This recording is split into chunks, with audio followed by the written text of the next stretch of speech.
என்னடா ஹியான் ஃபேஸ்புக்கில் ஐ love prophet முகமதுன்னு சொல்லிட்டு ஹேஷ்டேக் கவர் போட்டிருக்கிறீங்க? ஆமா, சும்மா விடலாமா சுஜா?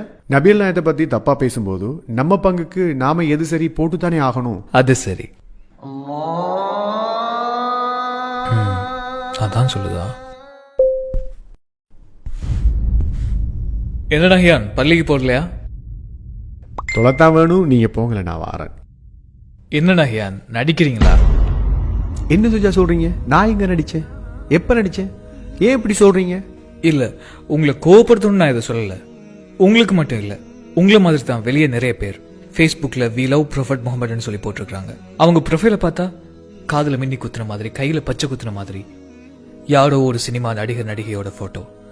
அதுக்கு மேல வி லவ் ப்ரொஃபட்னு சொல்லி போடுறதால என்ன மாறிட போகுது? அவங்க எதையெல்லாம் தடுத்தாங்களோ அதையெல்லாம் நம்ம வாழ்க்கைக்குள்ள வச்சுட்டு அவங்கள நம்ம நேசிக்கிறோம்னு காட்டுறோமா? ரசூலுல்லாஹ் மேல உள்ள நேசங்கிறது ஒரு நாளோட ஒரு பிரச்சனையோட முடிஞ்சு போற விஷயம் இல்ல.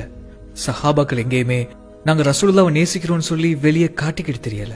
அவங்களோட ஒவ்வொரு செயற்பாட்டிலையுமே அவங்க ரசூலுல்லாஹ்வை நேசிச்சாங்க அப்படிங்கறத நம்ம பார்த்தாலே புரியும். ஆனா நம்ம தான் we love Prophet, I love Prophet, we stand with ப்ரொஃபட்னு சொல்லிட்டு வெறும் ஹேஷ்டேக் மட்டுமே போட்டுட்டு இருக்கிறோம். ஆனா நம்ம செயற்பாட்டுல எதுவுமே இல்லை. முதலாவது நம்ம ரசூலுல்லாஹ்வை நேசிச்சா நம்ம ப்ரொஃபைல தான் போட்டு காட்டணுங்கிற எந்த அவசியமுமே இல்லை நஹியான். அது நம்ம செயற்பாட்டில இருந்தே வெளிப்படும். நம்ம தொழுகையில, நம்ம குடும்ப வாழ்க்கையில, நம்ம செய்யக்கூடிய தொழில, மற்றவங்களோட நம்ம நடந்து கொள்ளக்கூடிய முறையில எல்லாத்துலயுமே அது வெளிப்படும். அப்போ அவங்க சொல்லுவாங்க, இவர் உண்மையாவே நபிகள் நாயகத்தை நேசிக்கிறார் அப்படின்னு சொல்லி. அதைத்தான் ரசூலுல்லாஹ் விரும்புவாங்க, அதைத்தான் ரசூலுல்லாஹ் போதிச்சாங்க. ஒரு பொண்ணை லவ் பண்ணா அவ சொல்றதையெல்லாம் கேட்பாங்க, அவ சொல்றது எதுவா இருந்தாலுமே அதை ஏத்துக்கிட்டு செய்வாங்க. ஆனா நம்ம உயிருக்கு மேலால ஒருத்தரை நேசிக்கிறோம், அவரு சொன்னதை கேட்டு நடக்கிறதுக்கு நம்மளால முடியலன்னு சொன்னா நம்ம உண்மையாவே அவங்கள நேசிக்கிறோமா? நல்லது, உலகத்துக்கு நம்ம ரசூலுல்லாஹ்வை நேசிக்கிறோங்கிறத காட்டுறது ரொம்ப நல்ல விஷயம்தான். ஆனா அது நம்ம செயற்பாட்டிலையும் வரணும். அப்படி வந்தா மட்டும்தான் நம்மளால தற்காலிகமான மாற்றங்கள் இல்லாம நிரந்தரமான மாற்றங்களை செய்ய முடியும். நம்ம உண்மையாவே ரசூலுல்லாஹ்வை நேசிச்சா இந்த உலகமே அமைதி பூங்காவா மாறும். கண்டிப்பா மாறும்.